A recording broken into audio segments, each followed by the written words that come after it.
Kate and I are next going to demonstrate how to apply the unweighted system harness for the patient that has profound neurological deficits.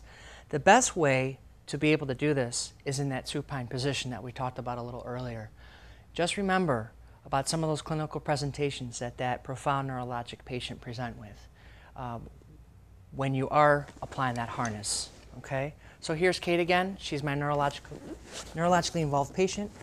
First thing I'm going to do is I'm going to take the harness, and as you can see right now that I took the thigh braces off. The reason why I took the thigh braces off is because sometimes they just get a little mixed up, and so it's no problem having them off right now. I'm just working with the harness. I'm going to roll this up. This is the inside of the harness. This is the outside of the harness.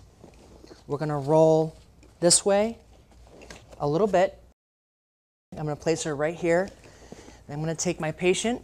All right, Kate, we're going to roll over to your left side. Ready? 1, 2, 3, go. So she's in that position.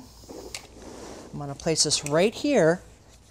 I'm just going to roll it a little bit, but I want to make sure that these 3 buckles are going to line up to that spine. Sometimes it's a hard visual, but if you can roughly get where it's going to be, you're in good shape. The next thing you can take a look at is that buckle, that anterior buckle that should be facing down the thigh. Remember earlier we talked about how this should be lining up with a greater trochanter. So if it's up here, that means that the harness is too high. So I'm going to bring this down a little bit so it lines right up. Okay? So again, we have the patient on her side. We have the 3 buckles on the posterior aspect of the vest lined up with her spine, lumbar and thoracic spine. And then this anterior buckle, in this case on the right side, it's the brown circle buckle lined up with a greater trochanter. Once she's there, all right, Kate, we're going to roll you back over. So come on over.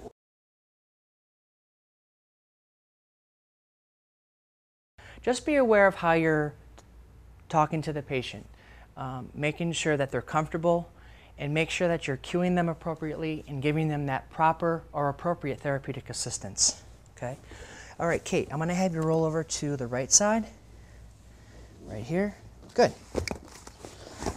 Okay, once she's rolled, what I'm going to do is straighten the vest out. And again, this is the inside of the vest. Okay, Kate, come on back around this way.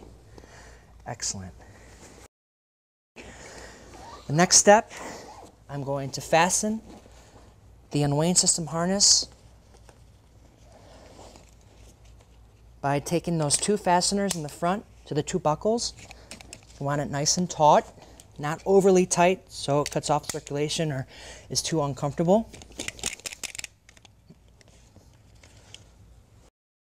Next, I have the shoulder straps. I might want to bring this up this way just to kind of get an idea of where the shoulders are.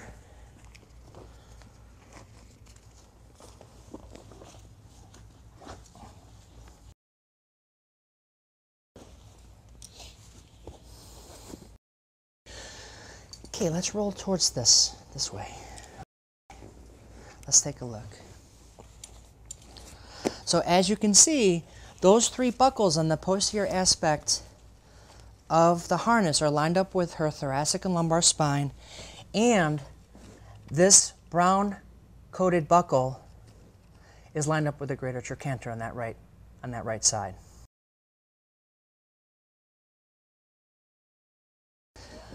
Couple things to remember with this neurological patient. If they've had a stroke and if they're hemiplegic on either side, just be careful of how you roll the patient. Use your sound clinical judgment.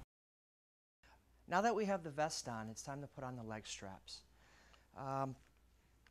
In this case, what we're going to do is we're going to take the inner part of the thigh strap and we're going to put this on first underneath Kate's thigh.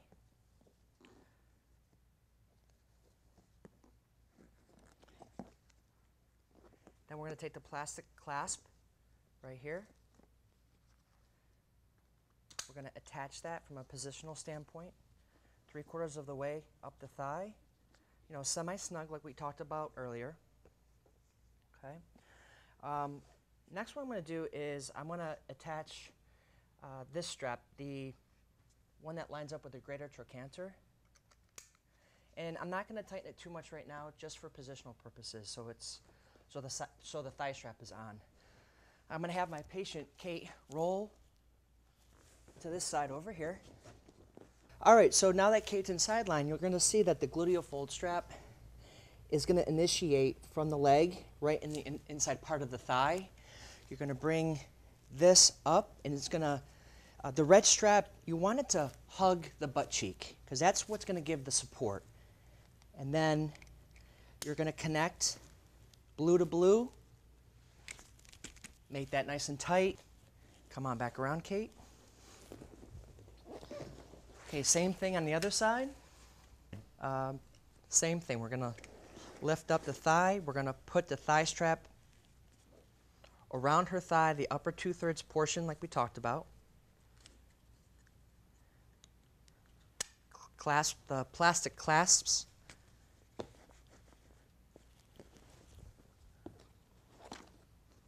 Yellow buckle. Yellow to yellow. Okay. Not too tight right here. Okay, because she's going to be in an extended position. All right, Kate, you're going to roll to this side. All right.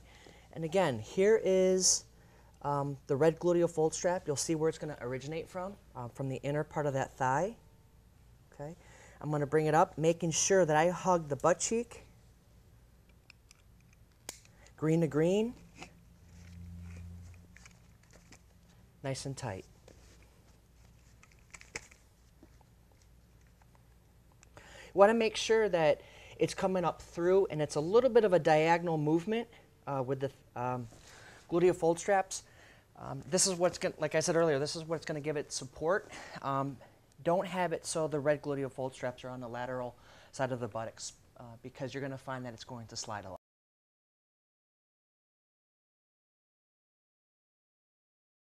There are certain patient scenarios where the thigh straps of the Unwayne system harness might not be appropriate for body weight support treadmill training.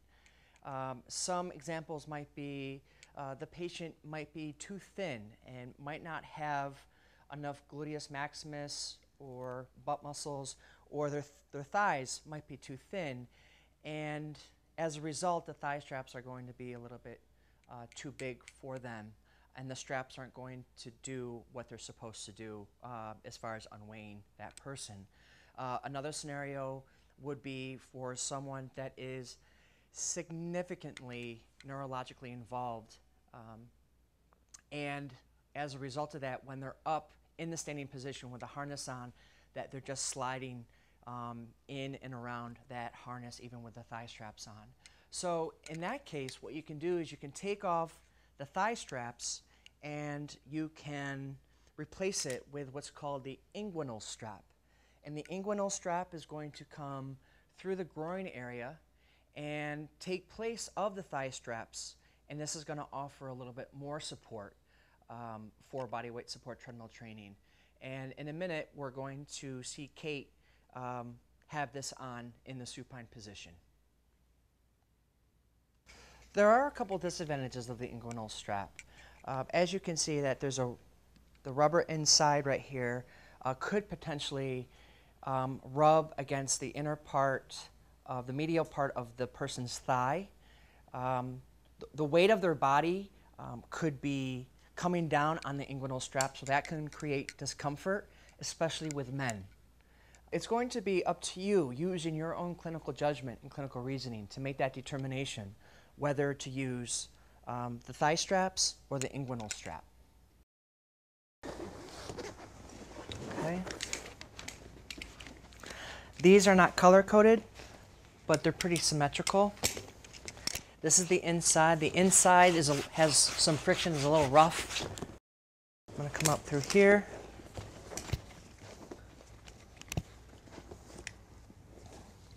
I'm going to find my right.